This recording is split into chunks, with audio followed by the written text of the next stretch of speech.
Good morning, Sales Academy. YouTubers, podcasters, listeners, followers, social media kind of lurkers, and just the family members and everything in between. Past clients, future clients, friends. It almost feels like an Oscar-winning speech. This is just the opening to a podcast. So today I wanted to share with you a thing called Reframe. I wanted to talk to you about a subject, a very simple but extremely powerful subject called Reframe. Now, this is something that you may or may not have heard of, may or may not have used before. But it's something I wanted to just talk through and give you some examples of why this comes up regularly, why this is a game changer for us as individuals and as human beings. And when I can say from personal experience, I do it like breathing now. I learned to love myself a long time ago, and that sounds really odd for some people to hear, but I learned to love myself from the inside out. Not that I'm like super brilliant and shit, just I learned to love myself from the inside out.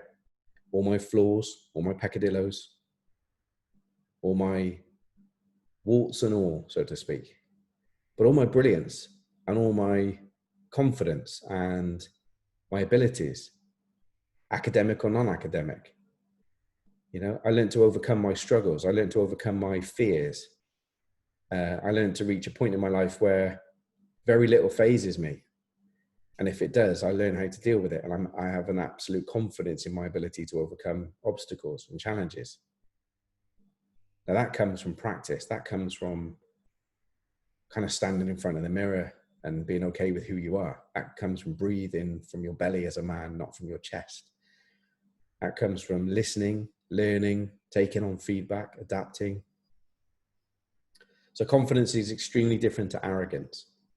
And believe me, I feel the brunt of this because I stand on stage, I'll expose and explore areas of myself and other people. That sounds bad, expose. I'm unafraid to mock myself, but also explore and share experiences with other people that come from self-taught, self-experiences, so that I give people that real, and it is real life take on life and business, being a good human and overcoming some of those challenges. So standing in front of people on stage is a skill. It's a life skill that I have, that I enjoy, I love, I get a buzz from it. But as well as getting a buzz from it, it's about seeing the lights go on in people's eyes. It's about seeing the differences that they make when they leave. It's about seeing them implement some of the learnings and actually changing their lives and stuff. That's what gives you a buzz, not just the on-stage moment. But yeah, you get the adrenaline, you get the fears, you get the nervousness, you get the butterflies. I get all of that as a speaker. But it doesn't stop me because my purpose for being on stage is far bigger than me. So therefore, I have to align those butterflies. As Jim Rohn famously said, you'll never stop the butterflies from forming, but you can help them fly in formation. And that's what you practice as a speaker, is the breathing techniques, the skills that you need to do to very quickly reframe your thinking just before you go on stage. So I always spend a bit of time pacing up and down on my own in a room, getting ready to go on stage. So before I go on stage, I like to be quite selfish because I like to get myself in a good state so I can be in the best position I can be to deliver for the audience I'm about to stand in front of, whether that audience is 2 people or 4,000 people. I want to give the best I can give every single time because that's important to me. So I have to reframe from my fears. I have to listen to them, not ignore them. And that's why I say confidence and arrogance is an extremely different thing, because I get labeled as arrogant because I'm confident. Now, interestingly enough, if you think about the dynamic of arrogance, in my learnings, what I found is if ego is out of control and ignorance is off the scale, those two things combined, ego plus ignorance, or ego multiplied by ignorance, equals arrogance, in my humble view. So that's where confidence is extremely different, because I am confident to breathe through my belly. I'm confident with who I am at 45 years of age and 5'8" and size 9 shoes or whatever it is. I don't have any of these hang-ups of what life should be for me. I am happy in my skin. I'm happy with the life I have. And I'm happy with the mistakes I've made because I've learned from those mistakes. I'm happy with the choices that I've made. And I'm happy that at times those choices have been difficult and they have potentially hurt myself and other people. But you have to make decisions in life. Not all of them are easy. Not all of them are perfect, but you have to make decisions. Decisions move forward. So let's get back to the point of reframe. So reframe came up a number of times this week, and it comes up all of the time in terms of conversations as a coach, in my experience, but it also comes up all the time on like a daily basis for me because of my self-talk. So if we move into reframe gently, I'm going to talk about a couple of things. One is self-talk, and self-talk is the most important thing that we can learn as a skill, because this is about what you say to yourself when you're by yourself about yourself. And I've kind of two mantras that have kept me sane in my adult life. And if you want these, I'll give you them now and you can write them down. I'll say them twice and repeat them so you've got them, and you can just rewind and press play and to make sure you capture them. But number one, what other people say about me and think about me is none of my business. What other people say about me and think about me is none of my business. Now, the reason this is important is because they're going to say it anyway. You're never going to stop them. People have opinions. They're judgmental. Jesus wept, you know. I saw a brilliant phrase the other day about tattoos and piercings and all that sort of stuff on people. Yet some of the most judgmental people I've ever met fall out of church on a Sunday morning. So let's not judge a book by its cover and all that sort of stuff. But judgment, opinions, viewpoints that other people have, you will never stop them having them. So why even give them the airtime? You know, a fire will only exist if you continue to provide it oxygen. If there's no oxygen, then a fire dies out. So we as individuals can provide that oxygen consciously or subconsciously. Sometimes we just love drama. Other times we don't even realize, but we're getting annoyed by it or upset by it, and we keep adding fuel to it. We respond, or we reply with a comment. The amount of times I step away from the keyboard because it doesn't serve me, and it doesn't serve the person, it doesn't serve the situation. You know, I write an angry email, read it, then delete it because it doesn't serve. But if you need to process it and get it out, then find a way to process and get it out, but deal with it in a way that doesn't have a detrimental impact, because you're never going to change them. So what they say about you and think about you is none of your business. Just let them. Fucking hell, man, let them. They're going to always be that way. Now, to balance it out so the ego doesn't get out of control. Number two, what I say to myself about myself when I'm by myself truly matters. What I say to myself about myself when I'm by myself truly matters. Now that's the train journey, when you're sat there staring out the window and all of your thoughts are running through your head. You know, all the things that you haven't done, that conversation that you had. Oh, what if you said this? How about if you did that? How good a human am I? Blah. The deeper you go into that hole and you allow yourself to go into that hole without checking it, without acknowledging it, without redirecting the thought process, you kind of go into Alice land. So this is the moment you put your head on the pillow. And if you're anything like me, as a busy entrepreneur, as a busy business owner with multiple businesses, and a parent and beautiful kids and all these life stuff going on and lovely relationships, and I want to be able to sleep well. And I do, right? It's a life skill. I sleep like a log. Because I have a process where I go through it. And when my head hits the pillow, my brain goes, hello. And it wakes me up with all of the brilliant stuff that's happened that day. And it wants to fire all these things that I should have said or didn't say or didn't do or should have done. That's when you need to quieten your brain down. So I have a meditation process that I go through before sleep every single night. And it takes me seconds, it takes me minutes now to get into that state. And I can be asleep in no time because I've enabled my subconscious brain to tackle some of that stuff while I'm resting and sleeping. But it's a process I've learned to do that. But that's about understanding what I say to myself about myself when I'm by myself. So I ask you this question, write these two down. Your self-talk, are you more self-sabotage or are you more self-champion? Yeah, self-champion. Let that sink in for a minute, because even those words don't really fit together for a lot of people. What is a self-champion? I'll tell you what self-champion can be seen or perceived or feel to be at times. Self-championing can be like showing off. We don't do showing off because we're British. But showing off could be egotistical and going back to that arrogance thing. But you know what? Self-championing isn't any of those things. Self-championing is recognizing your skills, your good bits, as well as your Achilles heel and your weaker bits, your peccadillos, your faults. But instead of allowing those faults to send you down that Alice hole, you recognize those faults. you become aware of the impact of those situations, and you become aware of the impacts that that pebble has on other people when you throw it into the water. Your emotions, your feelings, and other people's, you become aware of that stuff so that you can do something about it. Because if you just lift the carpet and sweep it underneath, you're never learning, you're never growing, you're never moving forward.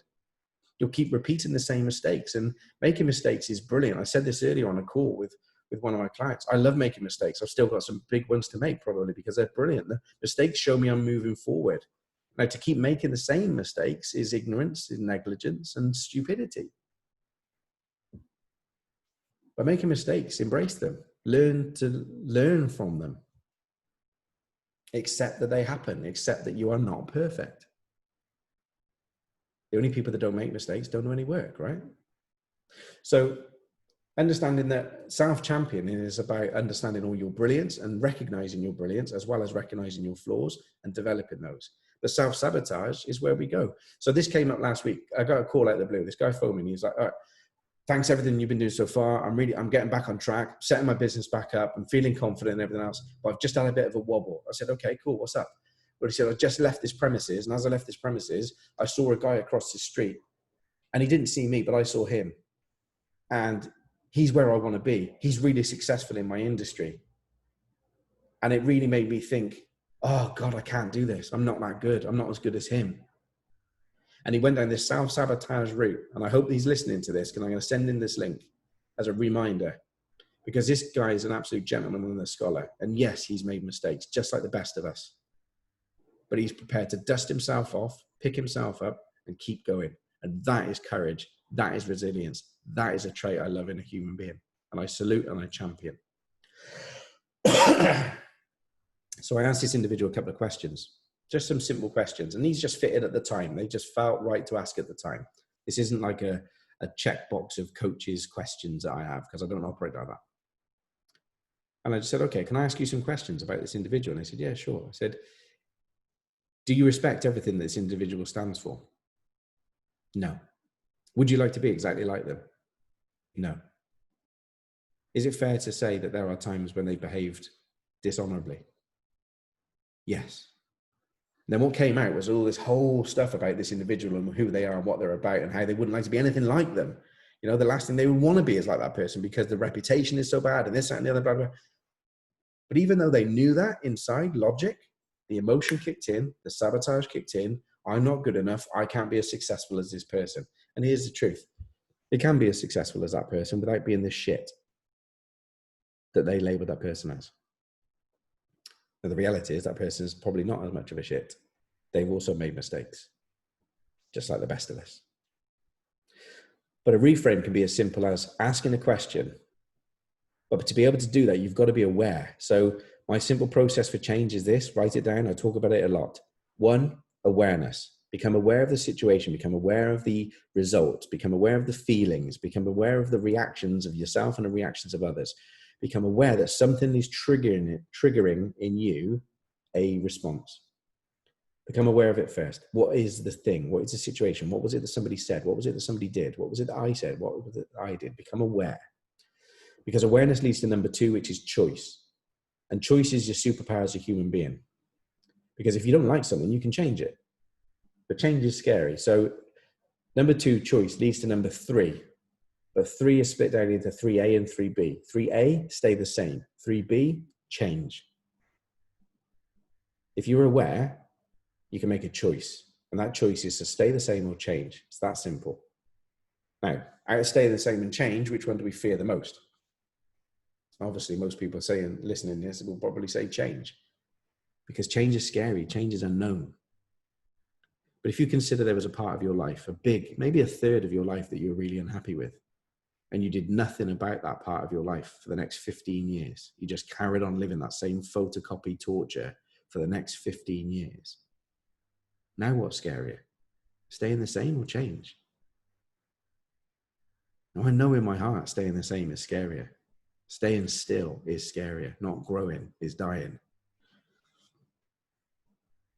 So questions, really, really simple questions I have. And if these help you in terms of setting up a simple set of questions that will enable you to be able to reframe, but you've got to become aware and catch yourself having these thoughts and these feelings, these sabotaging thoughts and feelings. But I could sit here and go, do you know what? I've had some relationships. I'm separated from my marriage and getting divorced and all that sort of stuff. And I could look at it and go, 45 years of age, I've had some relationships and they've lasted and they haven't and stuff. So I can sit here and go, do you know what? I'm not very good at relationships. There's an affirmation. I am not very good at relationships. And the more I say that, the more I believe it, the more it becomes my reality. So I have to change that. I am great at relationships. And if I keep saying that, then my body goes and my brain goes, okay, so who do you need to be great at relationships? Hey, whoa. Stop checking that lady's ass out. You said you were good at relationships. That's not the kind of thing you do. So there's all this rebalance and this recheck that starts to happen chemically, automatically within your body, within your system, within your thinking and feelings and belief structure. So one of the questions I have when I hear myself having any limiting beliefs and limiting thoughts is, okay, what kind of a life is that to live? And I kind of sit back and my attitude changes. It's like, wow, what kind of a life is that to live? If I'm thinking that and feeling that, and then all of this bile and stuff comes out because, oh, that's the dark place to go to. What kind of a life is that? If I'm fearful of being any good at relationships, well, what kind of a life is that to go through my entire life feeling that I'm not good enough for a relationship? Therefore, my confirmation bias will make sure that I screw up every relationship I ever get into because I want to be right that I'm not very good at relationships, because we all have a strong confirmation bias in life. So, wow, suddenly I'm allowing my thoughts to control my destiny, whereas I have the power to change those thoughts and change the outcomes and therefore change my future. That's the superpower that we have as human beings. And it starts with a reframe. Reframe your thinking to reframe your response. Reframe your response to reframe your decision, your actions, your outcomes. This is superpower stuff, guys. It's simple. It's not easy because it takes a bit of practice, but it's simple. So when you catch yourself, and that's the first habit to get into, is catching yourself having these thoughts and feelings. Then capture them. If you're able to do this, make it more real. When you write stuff down, it becomes more real. We emotionally connect to the pen, right the way back to the quill. So when we write stuff down, it becomes more real. When we say it out loud, it also becomes real. But writing down is really powerful stuff. So maybe get a piece of paper at the back of your notebook or the back of your diary, if you still carry one of these. And if you're not, if you're on an iPad or whatever, then make a note in the Apple Notes section and just start to list down. On a piece of paper, I would cut the paper in half. I'd just draw a line down the middle.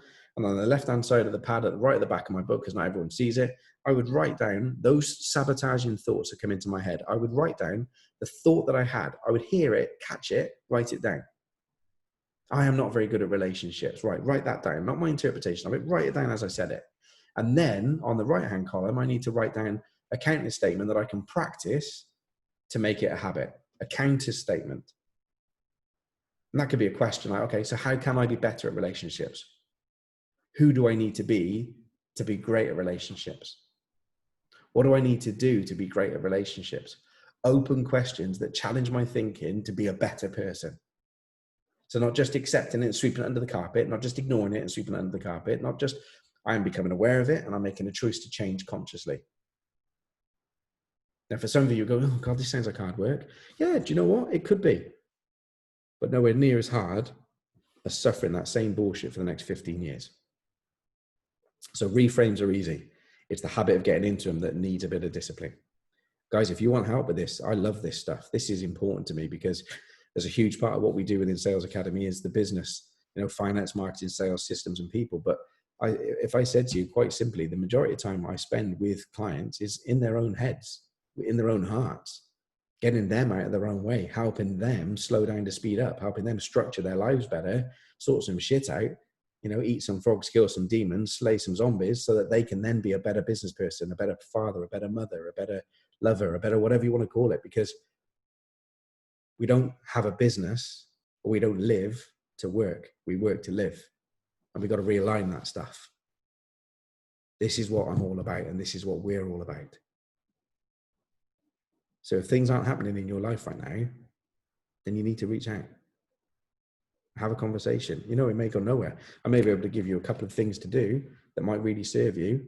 And before you know it, you're off and running. Happy days. Not everything we do comes with an invoice, right? Why would it? But if you need ongoing support, as most of us do, because it doesn't matter how good we are, we just can't get there on our own. If you need ongoing support, then I'm up for it. Let's have a conversation. I might not be for you. You might not be for me. Our team might not be for you. You might not be for our team. Our family of business owners that we work with might be right for you. They might not. But if it's a fit, we swim downstream. And you'll have the best support you've ever had in your corner. And you don't have to take my word for that. You can talk to our clients. They've been with us for years. And they refer people to us because we get results. They get results. We champion and support and hold them accountable so that they do. We ask questions, tough questions, important questions to cut through the bullshit and their own noise so that when they're on point, then they get results. And we play a part in that journey, but they do the work, believe me. A coach is there to support you and challenge you and listen to you and encourage you, give you a kick up the ass and a coach. They're not there to do it for you.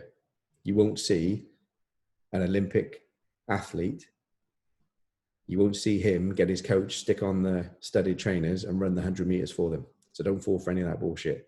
If they're telling you they can do it for you, I challenge you to think again. So reframe your thoughts, reframe your questions, reframe your outputs. If you want a little nugget, everything you do, think about purpose and outcome. They're different things. What is the purpose you want from that activity? What is the purpose of you doing that activity? Specific purpose of doing that activity, and what is the outcome that you want for you and the person you're with, or you and your customer, or you and your relationship, whatever. What's the specific purpose for doing it? And what's the specific outcomes that you want for everyone involved? Soon you get clear on this stuff and you take control of this stuff, it's amazing how consistently good things happen in your life. So be awesome. Get in touch. Sales Academy is in your corner. Come and have a conversation. Thank you very much, guys. Thanks for listening. Please share the podcast. You know what we're about. Or if it's really, really important to you and you're loving it, just keep it to yourself. Take care.